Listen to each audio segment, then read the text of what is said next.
Oke, kita mulai lagi perkuliahan untuk sesi terakhir dari pada blok 11 ini. Jangan bosan-bosan, jangan suntuk-suntuk, harus tetap semangat. Oke? Semoga kalian semua dimanapun berada, di kota maupun di desa, di kosan maupun di rumah mama, semuanya dalam kondisi sehat. Begitu juga dengan keluarga kalian masing-masing. Oke, untuk ya pertemuan yang ketiga ini, yang terakhir di blok 11 ini, saya akan menerangkan mengenai anatomi tiga organ. Banyak kali dok. Saya menyatukan ketiga organ ini karena topiknya relatif lebih sedikit dan lebih gampang dibandingkan dengan topik mata dan telinga kemarin. Makanya saya memisahkan yang mata dan telinga itu punya jamnya masing-masing. Oke, mari kita mulai. Jadi yang topik yang pertama, saya akan membahas mengenai organ yang berfungsi sebagai indera pengecapan, yaitu lidah. Jadi ternyata Tuhan itu menciptakan lidah itu untuk mengecap, tugasnya. Tapi dalam kehidupan kita justru yang muncul adalah istilah lidah tak bertulang. Artinya apa? Artinya lidah itu termasuk salah satu biang gosip. Kalau kita nggak ada lidah, kita kan nggak bisa ngomong, kita nggak bisa nyampein gosip, ya kan? Jadi kita harus kembali kepada fitrahnya bahwa lidah itu adalah sebagai indera pengecapan, bukan sebagai indera yang menyebarkan gosip-gosip. Oke, nggak penting. Oke, sila kita lanjut ke slide berikutnya. Jadi fungsi pengecapan, pengecapan sendiri memiliki pengertian daya seseorang secara subjektif untuk mengetahui cita rasa makanan atau minuman. Dan lokasi pengecapan di lidah itu ini sudah zaman sekolah udah kalian pelajari ya. Untuk yang mengecap rasa manis itu ujung lidah, mengecap asam dan asin itu di pinggir lidah, pahit itu dorsal atau pangkal lidah. Nah pertanyaan saya, kalau kita makan permen, apakah permen yang kita letakkan di ujung lidah? Atau kalau kita makan rujak, ada buahnya yang asam, untuk buah yang asam kita sengaja letakkan di pinggir lidah? Atau kita makan obat yang pahit, kita letakkan di dorsal, baru kita bisa merasakan? Kita makan permen, kita letakkan di tengah lidah, kita bisa merasakan rasa manis. Kita letakkan asam di tengah lidah, kita juga bisa merasakan rasa asam dan asin. Kita letakkan yang pahit pun juga sama. Jadi sebenarnya apa sih maksud dari pelajaran kita waktu sekolah dulu? Nanti kita lihat di slide-slide selanjutnya. Jadi kalau ada istilah yang saya sebutkan di awal bahwa lidah tidak bertulang, itu merupakan istilah yang anatomis sekali. Kenapa? Karena memang lidah itu hanya terdiri dari kumpulan otot-otot. Jadi dia punya dua jenis pembagian otot, yaitu otot intrinsik dan otot ekstrinsik. Seperti di mata, kalau dia ekstrinsik berarti dia di luar dari organnya. Berarti ini di luar dari lidah yang fungsinya untuk menggerakkan lidah. Kalau intrinsik berarti inilah yang menyusun struktur lidah itu. Dia di dalam lidahnya. Ini fungsinya untuk mengubah-ubah bentuk lidah. Jadi kalau kita julurkan lidah, itu yang kerja otot ekstrinsik. Kalau kita main-main lidah seperti melipat dua, itu berarti yang kerja adalah otot intrinsik. Jadi fungsi lidah adalah untuk pengecap, membantu proses menelan, artikulasi, jadi dia berfungsi untuk berbicara. Itu tadi yang saya bilang, untuk menyampaikan gosip, kan. Kemudian untuk membersihkan mulut. Bagian-bagian lidah itu ada apex lingua, ada corpus lingua, ada radix lingua. Kemudian bagian permukaan yang melengkung itu kita bagi dua. Yang atas yang bisa kita lihat kalau kita membuka mulut itu namanya dorsum lingua. Kemudian bagian yang bawahnya itu adalah facies inferior lingua. Yang mana sajakah bagian-bagian tadi?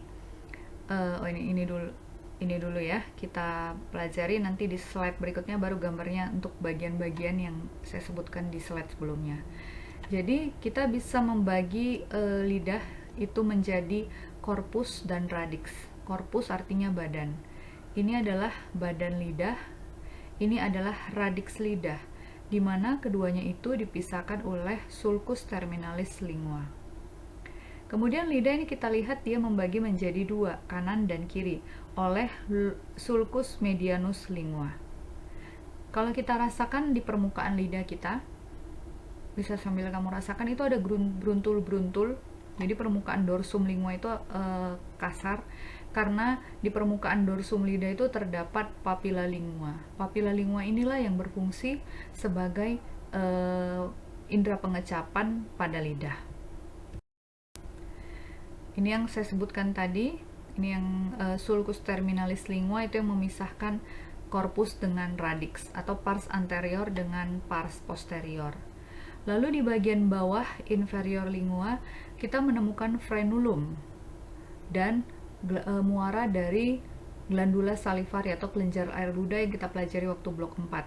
Itu glandula submandibularis dan glandula sublingualis. Kemudian radix lingua itu melekat pada os mandibula dan os hyoideum. Os hyoid itu, jadi kalau kita tengadah, setelah di bawah si mandibula itu ada tulang yang bentuknya seperti ini. Itu disebut dengan os hyoid, atau disebut juga dengan tulang lidah. Jadi ada nama lainnya tulang lidah karena lidah itu melekatnya di sini. Jadi dia panjang sekali ya perlekatannya sampai di bawah ini. Ya. Ini gambarnya, ini adalah gambar bagian-bagiannya. Saya jelaskan lagi. Jadi ini tadi adalah korpus, kemudian ini adalah radix. Lalu bagian ujung ini adalah apex lingua. Tadi yang membagi korpus dan radix ini namanya adalah sulcus terminalis lingua. Yang membagi lidah menjadi kanan dan kiri sulcus medianus lingua. Kemudian ini yang bulat-bulat ini itu namanya papilla lingua. Lalu di bagian radix lingua itu dipenuhi dengan tonsilla lingualis. Tonsilla lingualis itu termasuk jaringan limfoid yang berfungsi untuk proses imunitas atau pertahanan tubuh. Lalu di bagian dekat dengan sulcus terminalis lingua ini itu terdapat lengkungan yang disebut dengan arcus palatoglossus. Jadi ini adalah lengkungan otot palatoglossus yang ada kita lihat di gambar waktu saya menerangkan tensor veli palatini dan levator veli palatini pada tuba auditiva. Kemudian di belakang setelah radix itu adalah epiglotis. Epiglotis ini adalah bagian dari laring. Nah, kemudian dia menghubungkan, struktur yang menghubungkan radix lingua dengan epiglotis itu ada 3. Yang pertama ada plica glossoepiglotica lateralis, dia jumlahnya ada 2, satu di sini, satu lagi di sini. Kemudian yang di tengah ini adalah plica glossoepiglotica mediana. Lalu diantaranya ada jaringan yang melebar, itu disebut dengan vallecula epiglotica. Jadi dia menghubungkan lidah dengan epiglotis. Oke ya. Jadi gunanya epiglotis ini untuk apa? Pada saat kita menelan makanan, ini terbuka karena makanan akan jatuh ke bawah, ke belakang, dan untuk masuk ke dalam saluran pencernaan, ke esofagus. Ke faring baru ke esofagus. Tapi kalau kita sedang berbicara, dia cenderung menutup ke arah sini. Ya makanya dikatakan makan jangan sambil berbicara, karena nanti epiglotisnya itu bingung. Ini sambil bicara, kalau sambil bicara ininya harus terbuka ke arah sini. Sementara dia mau menelan, jadi dia bingung. Itu yang sering membuat kita jadi tersedak.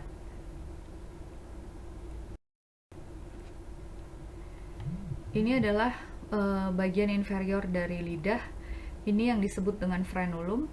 Kemudian di sisi kanan dan kiri frenulum juga di sepanjang ini itu kita bisa temukan muara dari glandula submandibularis dan sublingualis. Ini kita udah bahas di blok 4 ya. Jadi otot-otot lidah, otot lidah tadi saya sudah sebutkan bahwa lidah itu tidak bertulang, dia terdiri dari otot intrinsik dan otot ekstrinsik, di mana otot ekstrinsik fungsinya untuk mengatur posisi lidah dan otot intrinsik fungsinya untuk mengatur bentuk lidah. Di mana apa saja namanya dan di mana saja posisinya, kita lihat slide berikut.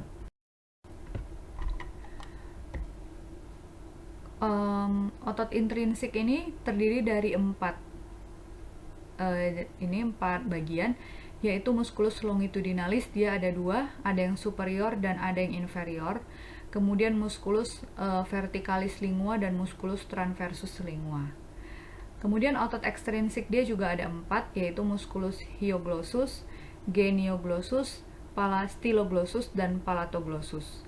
Dan semuanya ini dipersarafi oleh nervus cranialis 12 atau namanya adalah nervus hipoglossal, kecuali si palatoglossus ini dia dipersarafi oleh cabang dari nervus cranialis 10 atau namanya nervus vagus. Jadi dari kemarin dari pertemuan yang pertama kalian udah banyak dibukakan tentang nervus cranialis kan.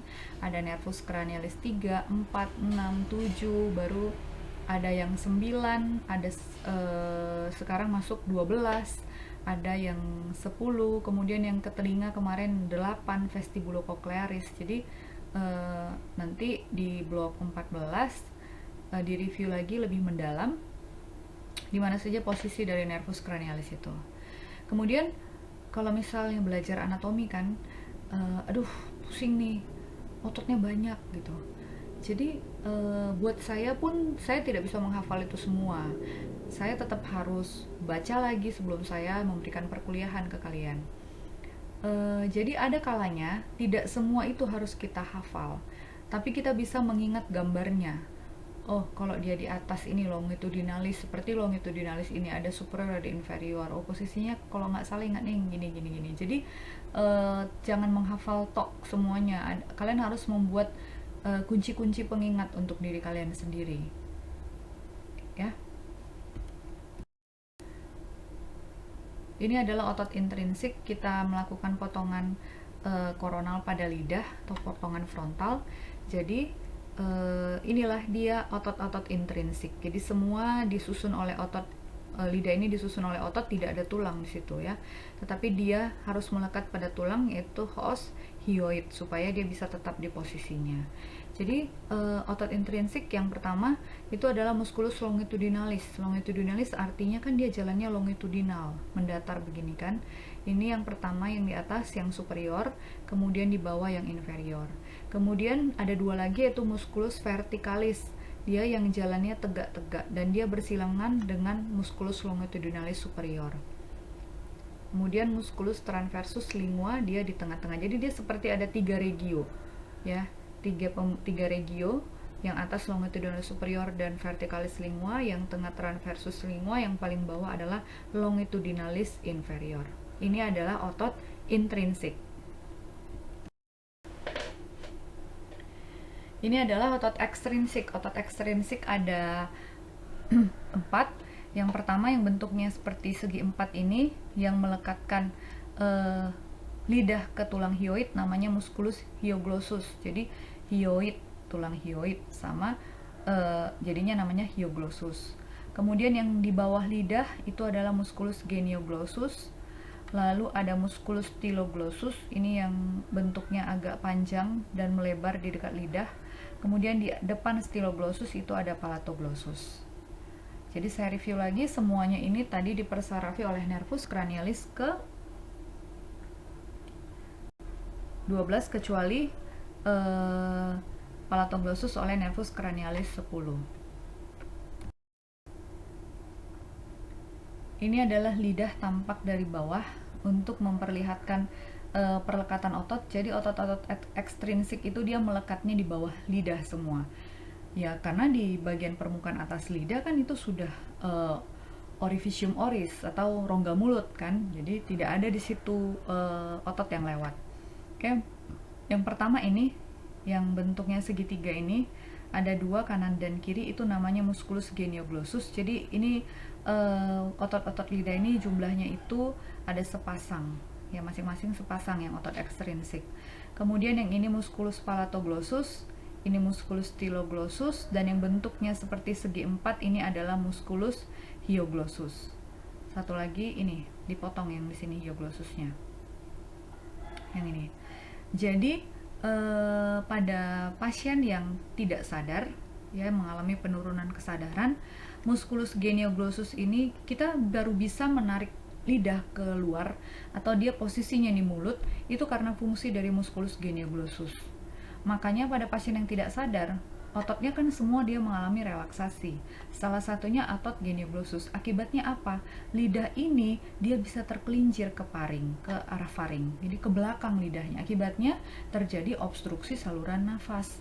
Oleh itulah alasannya kenapa kalau pasien yang mengalami penurunan kesadaran, kita harus posisikan dia ke posisi berbaring ke arah lateral untuk menghindari si lidah ini jatuh ke belakang.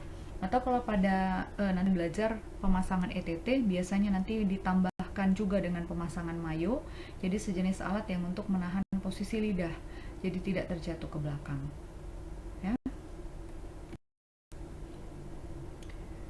Bagaimana kita bisa merasakan rasa-rasa makanan itu? Dia harus larut dengan si cairan saliva, kemudian nanti dia harus bersentuhan dengan rambut-rambut syaraf pengecapan yang terdapat di permukaan dorsal lidah. Dan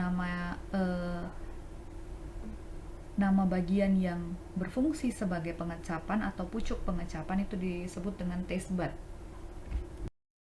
Jadi taste bud atau tunas pengecapan itu memiliki reseptor pengecapan dan dia itu terdapat pada permukaan lidah. Sebagian kecil ada juga di palatum. Jadi palatum itu adalah langit-langit mulut. Jadi palatum ada dua, yang di depan durum yang keras, yang di belakang yang lunak, lebih lunak itu mole. Jadi yang ada dia di mole, kemudian di orofaring. Orofaring itu mana nanti saya bahas di slide paling belakang.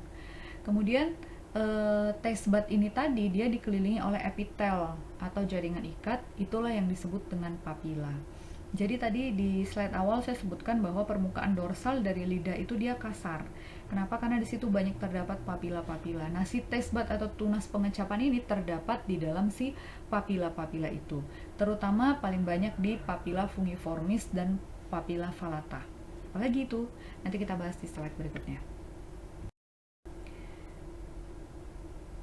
Jadi ini adalah tunas pengecapan, ada pori-porinya, kemudian ada mikrofilinya, jadi mirip-mirip seperti di indera penglihatan, bukan indera penglihatan, sorry, di telinga juga punya hair cell kayak kemarin. Jadi ada kalau di pengecapan dia punyanya seperti ini. Jadi ada mikrofili, nanti makanan akan larut, kemudian ditangkap, lalu isinya disampaikan oleh sel pengecapan, kemudian nanti dilanjutkan ke saraf.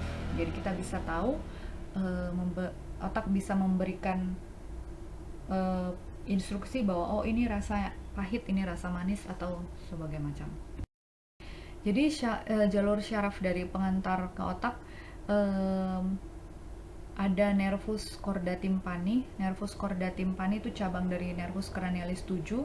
Dia mempersarafi sensori 2/3 lidah depan.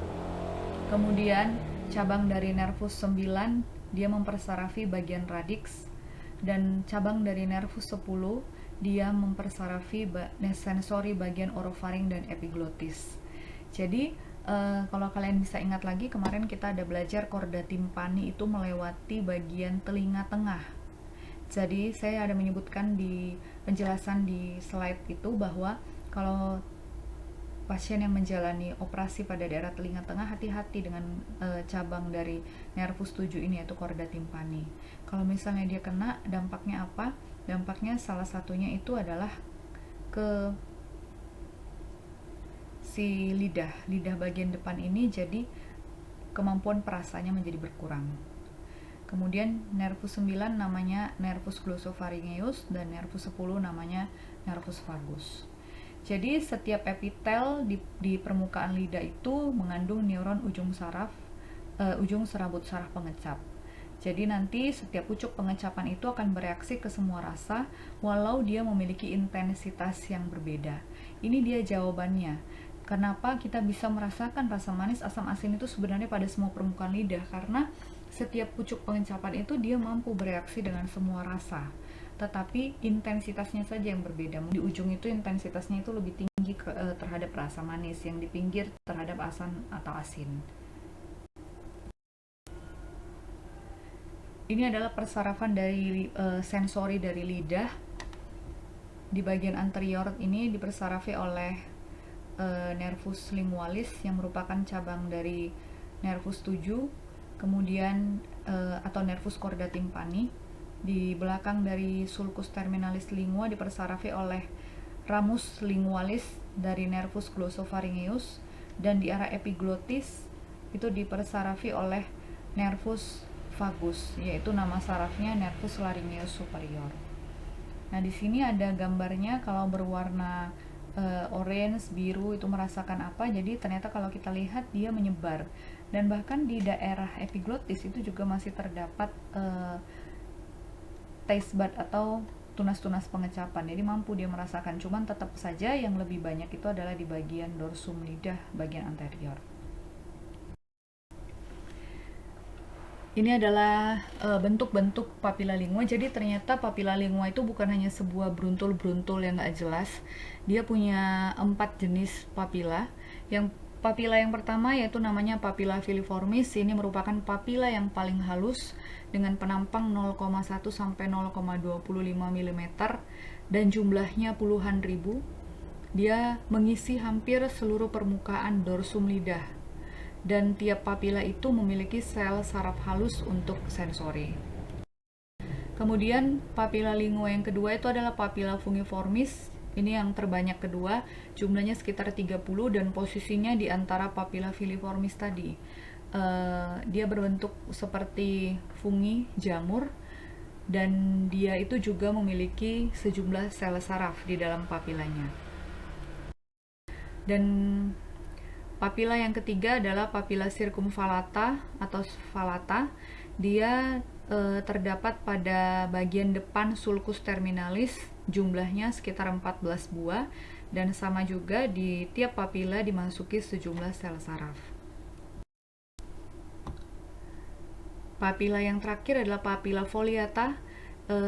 Dia jumlahnya hanya 4-6 buah dan dia terdapat pada pinggir lidah bagian belakang, dan dia juga memiliki setiap epitelnya memiliki serabut-serabut saraf untuk fungsi pengecapan.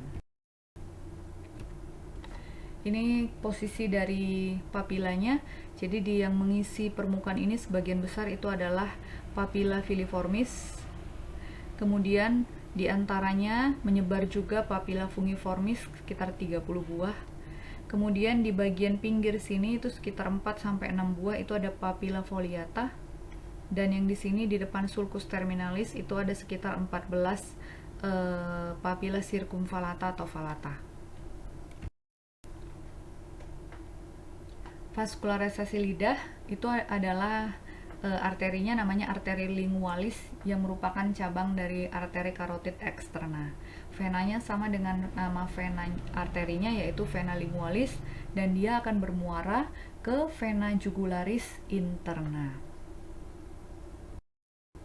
Ini dia.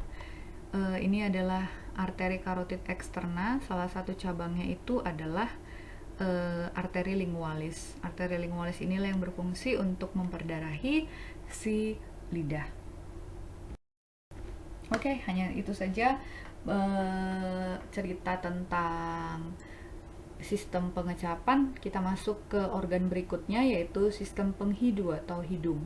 Jadi hidung ini dia punya dua fungsi sebenarnya, sebagai penghidu atau penciuman. Jadi yang kedua sebagai organ dalam sistem pernafasan.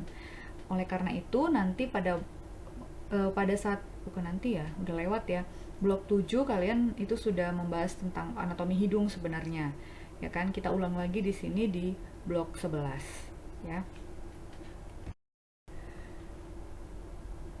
Hidung atau nasus merupakan salah satu panca indera manusia yang berfungsi untuk penciuman dan pernafasan, di mana rongga hidung atau kavitas nasi itu dibentuk oleh dua struktur tulang, yaitu tulang padat dan tulang kartilago. Jadi kemudian rongga hidung itu kita bagi anatominya menjadi bagian eksternal dan rongganya disebut dengan kavitas nasi. Oke, ini bagian-bagian luar dari hidung. Ada radix, ada apex, ada ala nasi, ada nares, ada septum nasi. Jadi ini adalah radix. Kemudian bagian puncak ini adalah apex. Lalu bagian yang bisa kembang kempis ini adalah namanya ala nasi. Kemudian yang membagi hidung menjadi dua rongga itu namanya septum nasi. Sekarang rangkanya. Rangkanya itu terdiri dari os nasal, processus frontalis maxilla, os frontonasal, pars ossea septinasi. Sedangkan kartilagonya terdiri dari cartilago nasi lateralis, cartilago alaris mayor, dan cartilago septinasi. Ini adalah bagian tulang dari hidung. Yang pertama os nasal, kemudian yang ini processus frontalis os maxilla, yang ini bagian frontonasal, os frontonasal, dan yang satu lagi itu di dalam sini yaitu pars ossea septum nasi. Jadi struktur yang membagi telinga tadi menjadi dua ruangan namanya si septum nasi. Si septum nasi kan jalannya berarti dari sini sampai ke sini kan, di tengah-tengah hidung ini. Nah, pas di belakang dia tersusun oleh struktur tulang, pas di depan dia tersusun oleh kartilago. Makanya yang di sini namanya adalah pars ossea septum nasi. Ini adalah kartilago dari hidung di bagian ujung yang bisa kita goyang-goyangkan ini. Yang ini namanya cartilago nasi lateralis. Yang ini cartilago alaris mayor. Baru yang di tengah-tengah ini yang menyusun septum nasi, kartilagonya namanya cartilago septinasi. Kalau yang tadi berbentuk tulang namanya pars ossea septum nasi. Ini terlihat dari bawah. Ini adalah cartilago alaris mayor. Kemudian yang di tengah ini, nah, yang membagi hidung menjadi dua, itu namanya cartilago septinasi. Hidung itu punya lubang di depan sama lubang di belakang. Lubang di depan itu namanya nares, ini yang tempat kalian memasukkan jari untuk membersihkan hidung. Kemudian di bagian belakang dia namanya coana, ini yang menghubungkan bagian nasi atau bagian hidung dengan nasofaring. Kemudian kavitas nasi ini berhubungan dengan sinus paranasal di sebelah superior dan lateralnya. Dan tadi kita sebutkan di awal bahwa hidung itu memiliki dua fungsi. Sebagai pernafasan itu adalah 2/3 inferior. Ini yang paling dekat dengan dunia luar, yang paling bisa kita gapai. Dan yang sepertiga superiornya itu yang berfungsi untuk olfaktori atau untuk penciuman. Jadi hidung itu di sekitarnya itu dikelilingi oleh sinus, daerah superolateralnya. Di bagian superiornya itu ada sinus frontalis, di bagian lateralnya itu ada sinus ethmoidalis, sinus sphenoidalis, dan sinus maxillari. Makanya kalau terjadi sinusitis atau infeksi sinusitis itu pasti berbarengan dengan infeksi di hidung. Makanya sekarang istilahnya itu adalah rhinosinusitis. Lalu kavitas nasi di bagian dinding lateralnya itu terdiri dari tiga struktur tonjolan dan 3 struktur saluran. Yang tonjolan tuh namanya konka. Jadi paling atas itu konka nasi superior, konka nasi media, dan konka nasi inferior. Lalu ada 3 saluran yaitu meatus nasi superior, meatus nasi medius, dan meatus nasi inferior. Pada meatus ini masing-masing disitulah bermuara si sinus-sinus tadi yang sudah kita sebutkan. Kok bermuara ya dok sinus? Karena kan sinus itu sebenarnya merupakan mirip dengan mastoid yang kita bahas di telinga kemarin. Dia merupakan struktur tulang berongga yang memiliki lapisan mukosa. Jadi dia menghasilkan juga di situ sekret-sekret. Jadi sekretnya itu nanti dialirkan ke meatus-meatus ini. Pada meatus nasi superior itu bermuara dari ethmoidalis posterior dan sinus sphenoidalis. Pada meatus nasi medius bermuara sinus maxillaris, selula ethmoidalis anterior dan sinus frontalis. Dan pada meatus nasi inferior itu bermuara ini yang kita bahas kemarin, ductus nasolacrimalis. Ini adalah gambaran dinding lateral dari hidung kan. Yang tonjolan ini itu disebut dengan konkanasi superior, konkanasi media, konkanasi inferior. Lalu bagian yang lengkungannya ini meatus nasi superior, meatus nasi media, meatus nasi inferior. Baru lubang yang di sini, lubang hidung ini disebut dengan nares, dua-duanya. Kemudian lubang yang di ujung ini disebut dengan koana. Daerah sinilah itu daerah nasofaring.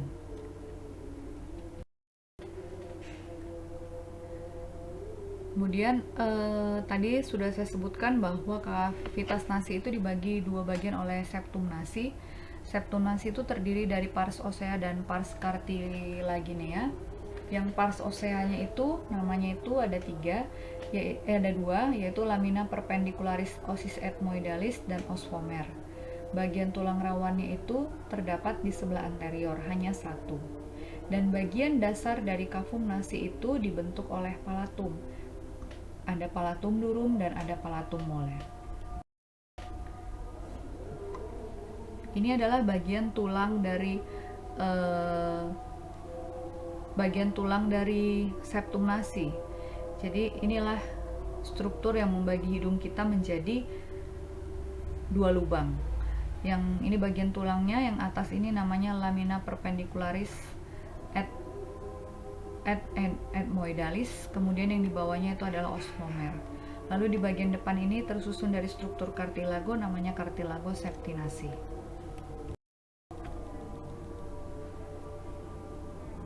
Organ alat pembau itu terdapat pada bagian kafum nasi. Nama tempatnya itu adalah lamina et foramina cribrosa. Jadi dia seperti sebuah tulang yang terdapat di bagian superior dari hidung. Jadi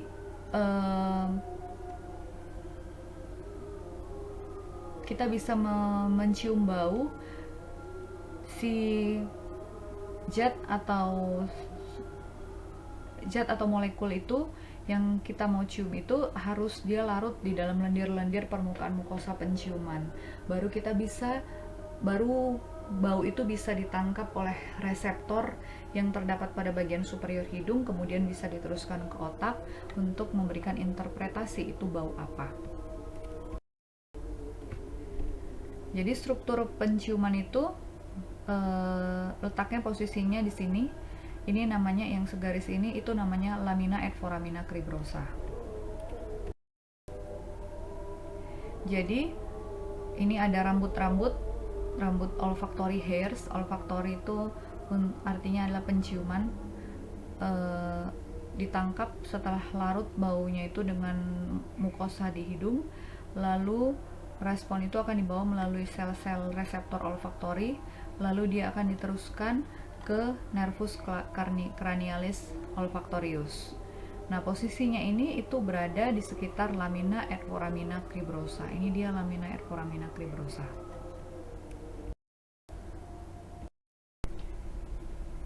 Untuk vaskularisasi hidung jadi hidung itu merupakan struktur organ yang memiliki banyak sekali cabang perdarahannya. Jadi percabangannya itu berasal dari arteri karotid interna dan arteri karotid eksterna. Nama-nama percabangan yang pertama arteri spenopalatina. Ini cabang dari arteri maxillaris, kemudian arteri ethmoidalis anterior dan posterior, cabang dari arteri ophthalmica, baru cabang arteri palatina mayor, yaitu berasal dari arteri maksilaris, dan ramus septinasi arteri labialis superior dari arteri maksilaris. Jadi yang satu,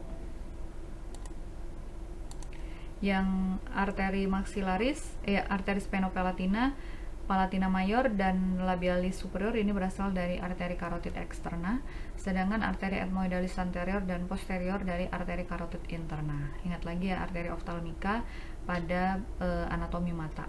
Dan ini dia beranastomosis di dinding, di bagian septum nasi, dia membentuk yang namanya Kisselbach area.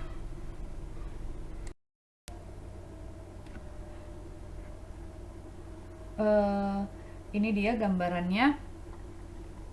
Ini adalah arteri spenopalatina, kemudian ini ada arteri ethmoidalis posterior, ethmoidalis anterior, cabang dari arteri palatina mayor, dan arteri ramus septunasi dari arteri labialis superior.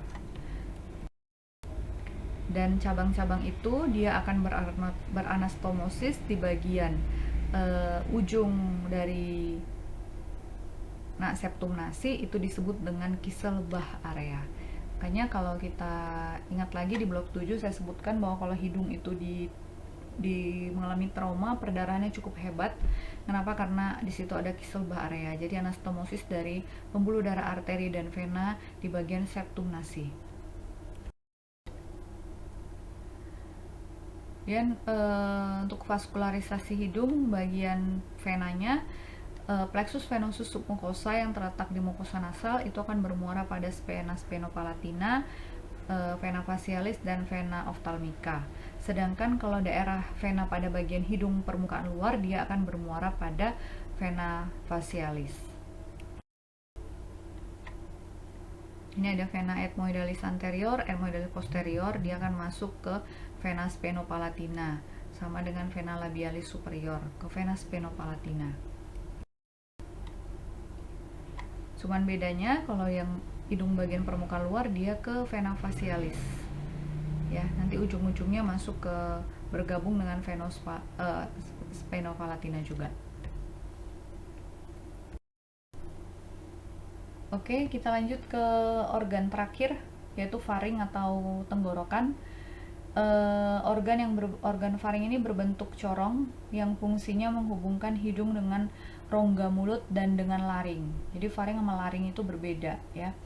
Faring itu kerongkongan, laring itu tenggorokan. Laring itu fungsinya untuk menghasilkan suara.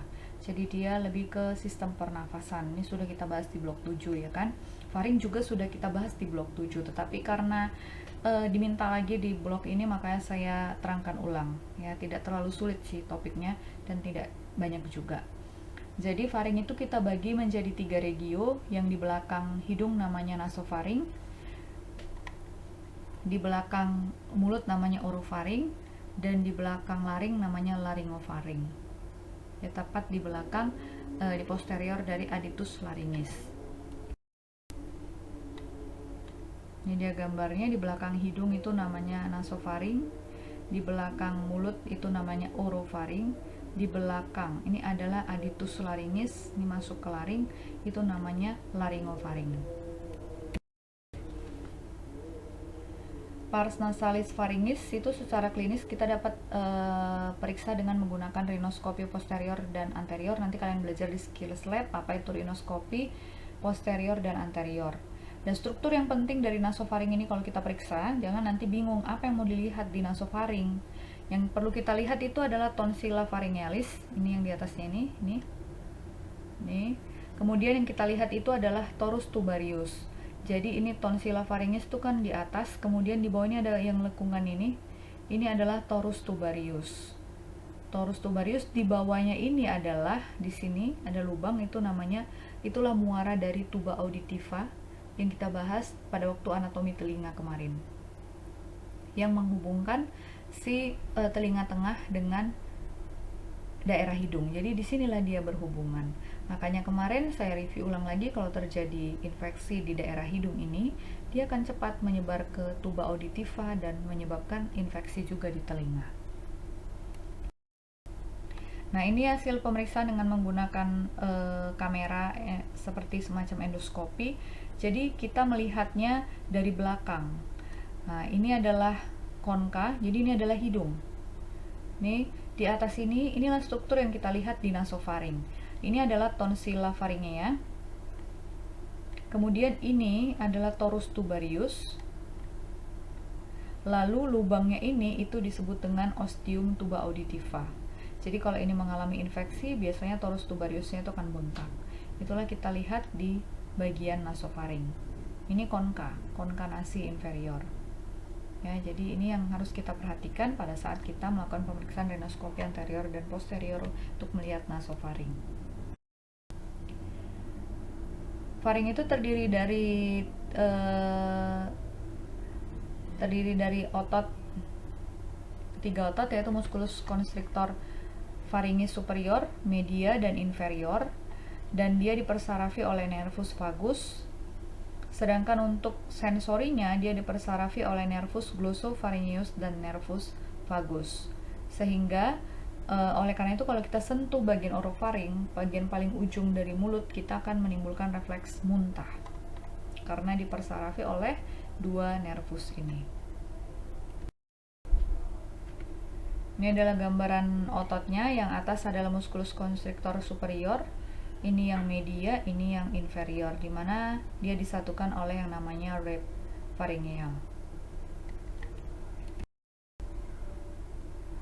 Ini untuk sensorinya, di bagian nasofaring itu oleh nervus maxillaris, cabang dari nervus cranialis 2. Di bagian ini orofaring itu oleh nervus glossopharyngeus, dan di bagian laryngofaring oleh nervus vagus. Di sini juga ada nervus vagus sedikit di bagian orofaring. Oke, demikianlah rangkaian perkuliahan kita. Saya harap media yang saya buat ini bisa membantu kalian untuk mengerti dan untuk belajar dengan baik struktur organ-organ yang terkait dengan blok 11 ini. Jadi nanti pada saat masuk ke kuliah yang klinisi, terutama akan paling banyak adalah kuliah mata, itu ada sekitar 18 jam ya, dan kuliah THT, kalian tidak membuat malu, karena kalian saya harap sudah paham organ-organ yang terkait pada blok ini. Oke, terima kasih atas perhatiannya. Tuhan Yesus memberkati.